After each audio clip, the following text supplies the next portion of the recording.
مسئلہ نمبر 46،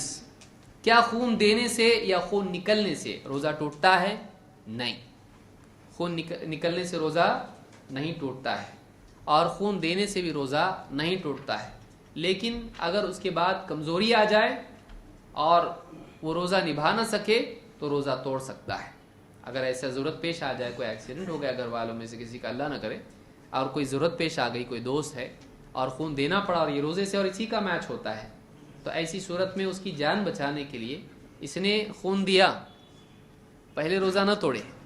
خون دیا اس نے، اس کے بعد اتنی کمزوری اس میں خود آ گئی کہ اب روزہ کنٹینیو کر سکتا ہے نہیں، تو اب یہ روزہ توڑنے کی سٹیٹ میں آ گیا ہے، تو اب اس نے روزہ توڑ دیا تو اس پر کوئی حرج نہیں ہے۔ لیکن محض خون دینے سے یا خون نکالنے سے، مثلا کسی کا ٹیسٹ کرنا ہے، بلڈ ٹیسٹ، اور اتنا خون تو بوتل بھر کے تو نہیں نکالے، چھوٹے انجیکشن میں تھوڑا سا خون اس کا نکال لیا، جس سے ایسا کوئی بڑا فرق پڑنے والا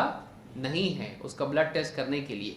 بہتر تو یہ کہ وہ شام میں دے، لیکن اگر واقعی ضرورت ہو اس چیز کی کہ ابھی کرنا پڑے گا، ایسا موقع آ جائے،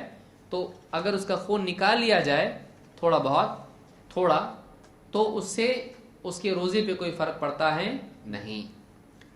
ابو سعید رضی اللہ عنہ کہتے ہیں، رخص رسول اللہ صلی اللہ علیہ وسلم فی الحجامۃ للصائم، اللہ کے رسول صلی اللہ علیہ وسلم نے